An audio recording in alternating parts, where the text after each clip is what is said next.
یہ جذبہ یہی یقین کریں یہ وہ واحد جذبہ ہے جو پاکستان کے پاس ہے، اور شاید یہ جو ابھی ایران کے ساتھ انہوں نے لڑ رہے ہیں تو ان کے پاس بھی یہی جذبہ ہے، اور ہر مسلمان کے پاس یہی جذبہ ہے کہ وہ یا تو شہید ہوگا یا پھر غازی ہوگا، تیسری تو بات ہے ہی نہیں۔ برگیڈیئر صاحب، ابھی جو ایک اور تازہ رپورٹ سامنے آئی ہے میں تھوڑا سا اس کا تذکرہ کر لیتا ہوں۔ بدلتے عالمی منظر نامے میں محفوظ اور مضبوط پاکستان سرمایہ کاری اور عالمی تجارت کے لیے پرکشش منزل بن چکا ہے، اور سیکیورٹی سٹیبلائزر کے ساتھ ساتھ پاکستان دنیا بھر کے لیے اب تجارتی ہب بن چکا ہے۔ کراچی پورٹ قاسم اور گوادر پورٹ سمیت پاکستان بندرگاہوں پر سرگرمیوں میں تاریخی اضافہ ہوا ہے۔ یہ اس اضافے کو آپ کیسے دیکھتے ہیں؟ پچھلے صرف 24 گھنٹے کی اگر بات کی جائے تو کراچی پورٹ پر ٹرانزٹ میں زبردست اضافہ ہوا ہے جو کہ پورے سال کے برابر ہے۔ صرف 24 گھنٹے میں اتنا ہمارے پاس وہ ہوئی ہے، ٹرانسپورٹیشن ہوئی ہے جو پورے سال میں ہوئی تھی۔ اس کو آپ کیسے دیکھتے ہیں؟ یہ پاکستان الحمدللہ محفوظ ترین ملک سمجھا جا رہا ہے پوری دنیا میں۔ غفاری صاحب، بات یہ ہے کہ جی مین پروپوزز گاڈ ڈسپوزز، جسے اللہ رکھے اسے کون چکھے۔ جس کو اللہ نے عزت دینی ہے پھر تمام دنیا کی طاقتیں اگر مل جائیں تو اس کو عزت یہ ملتی ہے، اور جس کو رسوائی دینی ہے تمام اس کے ایریا تو وہ اس کو پھر رسوائی ملتی ہی ہے۔ تو یہ ایک بات جو ہے یہ آج آپ کے سامنے آ چکی ہوئی ہے۔ یہی پاکستان جو 6 مئی 2025 تک ایک irrelevant اور discarded کنٹری تھا، ہر لوگ کو اس کو تھو یہ کرتے تھے، آج وہ کہاں کھڑا ہے اور کس سطح کے اوپر یہ کھڑا ہوا ہے۔ یہ تو ڈیفالٹ ہو گیا ہوا تھا تقریباً، اس سٹیج تک یہاں یہ بات پہنچ چکی تھی۔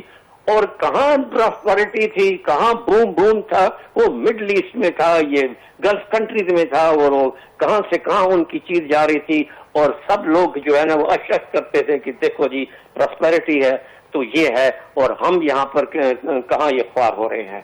ٹھیک ہے جی۔ اور اب منظر کیا ہوتا ہے کہ یہی جو کہ most dangerous country of the world declare ہو گیا ہوا تھا Pakistan, hub of terrorism and فلانا نرسری آف ٹیررزم، اس طرح کے القاب ہمیں یہ ملتے تھے۔ تو آج یہ کیسے جو ہے نا یہ سیف ہیون بن گیا۔ جو یہ القابات ہمیں دے رہے تھے آج یقین کریں وہ سارے کے سارے ذلیل و خوار ہو رہے ہیں۔ وہی میں بات کروں گا، اس کو کیری کروں گا۔ پچھلے 24 گھنٹے میں 8313 کنٹینر جو ہیں وہ اس کے اوپر لینڈ کیا پورٹ کے اوپر، جبکہ پورے 2025 میں اس کی تعداد صرف 8300 ہے۔ تو آپ یہ ان سب کے لیے یہ جواب ہے جو یہ سمجھتے تھے کہ پاکستان جو ہے وہ تو ختم ہو چکا، پاکستان کا تو اب صرف نام رہ گیا ہے۔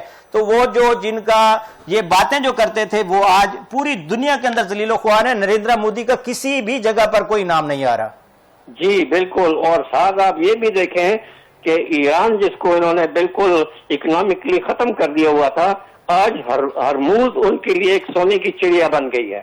وہ جو پچھلے 1 2 3 دن میں جتنا انہوں نے کما لیا ہے وہاں پر وہ جو ہے ایک حیران کن ہے، اور وہاں سے ایک بھی شپ جو ہے ان کی ملٹی کے بغیر نہیں گزرا، جو کہ وہ کہہ رہے تھے کہ ہم جو ہے نا اس کو کنٹرول کریں گے۔ برگیڈیئر صاحب، اس میں بھی ایک ڈونلڈ ٹرمپ کی ایک اور سٹیٹمنٹ کل ہی وہ سامنے آئی ہمارے کہ پاکستانی جھنڈے لگا کے انہوں نے ایران سے وہ کر لیا ہے، وہ لیے 8 کنٹینر یا 10 کنٹینر گزروا لیے، تو یہ بھی پاکستان کی کامیابی ہے نا۔